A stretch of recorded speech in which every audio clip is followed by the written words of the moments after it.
Good afternoon everyone. আমি আনজার আলী, পেশায় একজন গৃহশিক্ষক।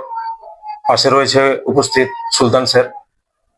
যদিও আমরা একই গ্রামের তথা একই পরিবারের, myself and Sultan sir from the same family. তো আজকে আমার জন্মদিন 5 জুলাই 2026। আজকে আমার জন্মদিন। তো এই জন্মদিন উপলক্ষে আজকে আহ, আমার এবং সুলতান স্যারের ছাত্রছাত্রীদেরকে নিয়ে আমরা একটা মিনি লাইব্রেরি আজকে উদ্বোধন করছি। আমাদের উদ্দেশ্য একটাই, এই আধুনিকতার ছোঁয়ায় সায়েন্স এবং টেকনোলজির অ্যাডভান্সমেন্টের ফলে যেরকম একদিকে অনেক কিছু আমরা হাতে নাগালের মধ্যে পেয়ে গেছি, আমাদের জীবন অনেকটা সহজ হয়েছে, কিন্তু অ্যাট দ্য সেম টাইম পাশাপাশি যদি আমরা দেখি যে আজকালকার ছেলেমেয়েরা একটা মোবাইল এডিকশন, বিশেষ করে গেম খেলার দিক থেকে বা আরো যে মানে অ্যাবিউজেস আমরা বলতে পারি, বা এডিকশন। তো আমরা হচ্ছে কি, এই যে মোবাইল মুখী ছেলে মেয়েদেরকে, পড়ুয়াদেরকে, ছাত্রছাত্রীদেরকে কিভাবে গ্রন্থাগার মুখোমুখি করা যায়, অর্থাৎ আমাদের মূল উদ্দেশ্যটাই হচ্ছে যে মোবাইলের জায়গায় বই ফিরে আসুক। এই উদ্দেশ্যকে সামনে রেখে আমি এরপরে ক্যামেরাম্যানকে বলবো, আমাদের নূর ভাই সঙ্গে রয়েছে, দেখাতে বলবো যে আমাদের আজকে মোট 31টি বই এর মাধ্যমে আজকে আমরা শুরু করছি। আজকে এই যে রেজিস্ট্রার খাতাটা রয়েছে, issue register of library books, এটা আজকে আমরা পারচেস করলাম। আর আমার হাতে যে বইটা রয়েছে সেটা হচ্ছে Delhi university masters of arts, মানে এক কথা অ্যাডমিশন টেস্টের জন্য। তার পাশেই রয়েছে সুলতান sir. I am really proud of him as my student and as a family member, though our relationship is uncle and niece. তো এবার 2018 সালে সুলতান স্যার জয়েন্ট এন্ট্রান্স ক্লিয়ার করে, তারপরে হচ্ছে ইঞ্জিনিয়ারিং এ চান্স পাই। তারপরে হচ্ছে আরেকটা জন্য কি যেন ছিল, নিট, আইআইটি জ্যাম। হ্যাঁ, আইআইটি জ্যামের। আচ্ছা, আমি এই বিষয় নিয়ে দু একটা কথা বলতে অনুরোধ করবো সুলতান স্যারকে। তারপরে আমাদের মধ্যে কোন কোন বইগুলো রয়েছে আমরা দু একটা নাম আমরা দেখে তারপরে আমরা অনুষ্ঠানটাকে এগিয়ে নিয়ে যাবো। আজকে আনজার স্যারের বার্থডে। আনজার স্যার আমার ভাস্তা হয় সম্পর্কে। তো ওনার বার্থডে কে মাথায় রেখে আমরা আজকে একটি শিক্ষামূলক আনুষ্ঠানিকতাকে সামনে রেখেছি। আমাদের লাইব্রেরি, আমাদের মানে আমরা এত পড়াশোনা করেছি যে স্যারও পিএইচডি করেছেন, রায়গঞ্জ করছেন, রানিং আছেন রায়গঞ্জ ইউনিভার্সিটিতে ইংলিশে। আর আমিও মোটামুটি মাস্টার্সের জন্য ভালোই আইআইটি জ্যামের প্রিপারেশন নিতাম। আর 12 পরেই আমি জয়েন্ট পেয়েছিলাম, ইঞ্জিনিয়ারিং এ সিলেক্ট হয়েছিলাম, সিভিল ইঞ্জিনিয়ারিং এ। তো কোনো কারণবশত ভর্তি হয়নি। আমার ইন্সপিরেশন ছিলেন, সেম রুম পার্টনারই ছিলেন পাশের রুমের, উনি আমাকে গাইড করতেন ম্যাথের জন্য। তো উনি বলছিলেন যে যা পরিস্থিতি হোক, তোমার যা যেরকম ট্যালেন্ট আছে হয়ে যাবে ম্যাথ কিছু একটা। তো ম্যাথকে ভালো লাগা থেকেই 12-এ 97 পেয়েছিলাম। সেই থেকেই বলছিল যে ম্যাথ নিলেই ভালো কিছু করা যাবে। সেই থেকে পথ চলা সামনের দিকে, সেই পথ চলা থেকেই আস্তে আস্তে শিক্ষকতা, গৃহ শিক্ষকতা শুরু হয়। ম্যাথকে ভালো লাগা থেকে স্টুডেন্টদেরকে নিয়েই পথ চলা শুরু হয়েছে শিক্ষা জীবনের। কারণ কি, যে আমার ভালো লাগতো পড়াতে প্লাস পড়তে। সো আমি এই শিক্ষকতার পেশাটাকেই এগিয়ে নিয়েছিলাম। তো এখন পরিস্থিতি ও সিচুয়েশনের জন্য আমরা একটু ব্যর্থ হয়েছি। তো ওটা ভয়ের কিছু নেই। সময় সঠিক হলে ঠিক আশা রাখছি, ধৈর্য রেখেছি, হয়ে যাবে কিছু একটা। আমরা সেই পেশায় দাঁড়িয়ে আমাদের গ্রাম্য প্রত্যন্ত এলাকায় দাঁড়িয়ে আছি আমরা দুজনেই। আমাদের এই গ্রাম্য শিক্ষার্থীদের আমরা কল্যাণের জন্য, ভবিষ্যতে যেন ভালো জায়গায় যেতে পারে তাদেরকে মাথায় রেখে আমরা নিজেদেরও পড়াশোনা চালিয়ে যাচ্ছি, এবং তাদেরকেও একটা উন্নত ও ভালো জায়গায় পৌঁছে দেওয়ার জন্য আমরা ক্রমাগত চেষ্টা চালাচ্ছি যেন তারা বিজ্ঞানমুখী হয়।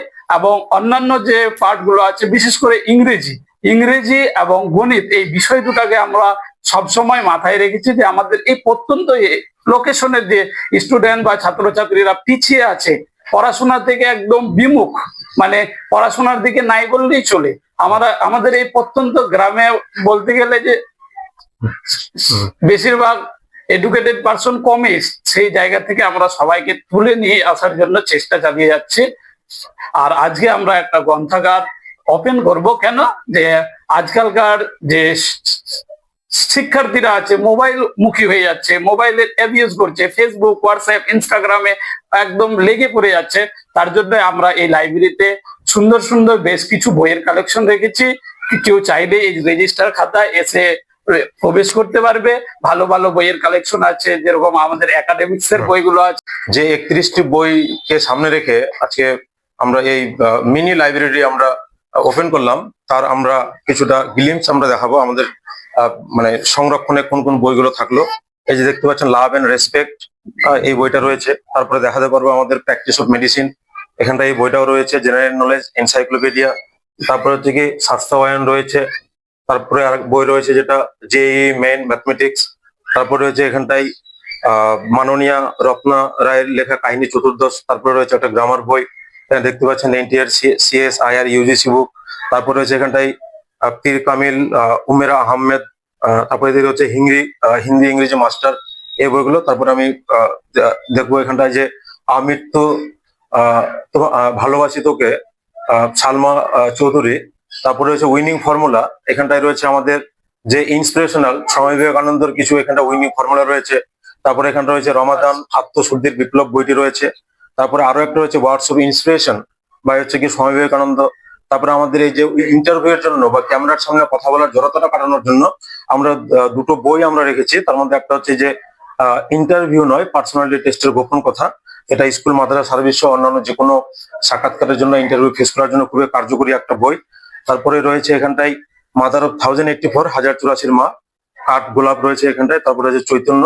তারপর আরেকটা খুবই হচ্ছে কি যে one of the best seller book, এটা হচ্ছে psychology of money, Morgan Housel, খুব ফেমাস বই। তারপরে রয়েছে essential drugs for primary health care. আমাদের পড়াশোনার পাশাপাশি আমাদের নিজেদের হেলথকেও সুস্থ রাখার খুবই প্রয়োজন, তো যার জন্য এই বইগুলো রয়েছে আমাদের। তারপর হচ্ছে কি mathematics for JEE mains plus advance রয়েছে। তারপর হচ্ছে মনোরমা ইয়ার বুক 2018। তারপর হচ্ছে এলোপ্যাথিক চিকিৎসা, কেমোথেরাপি মেডিসিন সহ এই বইগুলো আমাদের সংরক্ষণে রয়েছে। তো আমরা মানে অনুরোধ করব, আপনারা যারা এই ভিডিওটি দেখছেন, আপনারা পুরোনো বই দেখবেন অনেকেরই কম বেশি বাড়িতে পড়ে রয়েছে। পুরোনো বই হোক, নতুন পুরোনো হোক, আধা নতুন আধা পুরোনো হোক, বা আর্থিকভাবে সহযোগিতা করতে পারেন বা বই কিনে দিতে পারেন, বা যেটা আমাদের হাতে কিছু পয়সা দিলে আমরা আরো ভালো ভালো ভালো আমরা বই আমাদের সংরক্ষণে রাখতে পারবো। তো এই তো আর দু একটি কথা বলেই আজকে আমাদের এই মানে প্রোগ্রামটিকে, এই সংক্ষিপ্ত অনুষ্ঠানটিকে আমরা শেষ করব। যে আমরা বর্তমানে যে জায়গায় দাঁড়িয়ে আমরা এই উদ্যোগটি নিয়েছি সেটা হচ্ছে উত্তর দিনাজপুর জেলার রায়গঞ্জ ব্লকের 8 নম্বর বাহিন অঞ্চলের কামারপাড়া 24 নম্বর বুথ। বাইরে আমাদেরকে মানে ভিটিআর বা বাহিন বলে আমরা চিনি, যেহেতু কামারপাড়া বললে আমরা, কামারপাড়া খুব একটা প্রত্যন্ত একটা জায়গা। তো একদিক থেকে যেরকম এটা বলতে খুব কষ্টের হয় যে আমাদের যতগুলো জেলা রয়েছে আমাদের রাজ্যে, সবচাইতে পিছিয়ে পড়া জেলা হচ্ছে আমাদের উত্তর দিনাজপুর, এবং এই উত্তর দিনাজপুরের লিটারেসি রেট হচ্ছে 59.07। তবে এটা কিন্তু দ্রুত আস্তে আস্তে বাড়ছে। ঠিক আরেকটা সময় আমাদের গর্বে বুকটা ভরে যায় যখন আমরা দেখি যে পশ্চিমবঙ্গের মধ্যে আমাদের এই উত্তর দিনাজপুর জেলা থেকেই মাধ্যমিকে সারদা বিদ্যা মন্দির থেকে 698 পেয়ে রাজ্যে প্রথম স্থান অধিকার করেছে। নামটা যেন কি ছিল?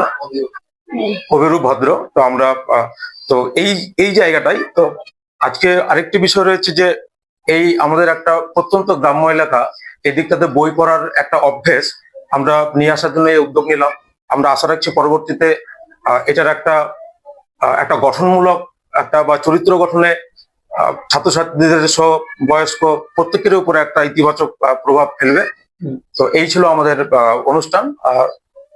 আবারও প্রত্যেককে যারা যারা এই শুভ দিনে আমার জন্মদিন উপলক্ষে যারা উইশ করেছেন আমাকে, তাদের প্রত্যেককে, বা যারা উইশ করতে ভুলে গেছেন তাদেরকেও আমার আন্তরিক অভিনন্দন এবং ভালোবাসা শুভেচ্ছা জানাচ্ছি। এরপরে আমরা মিষ্টি মুখ করে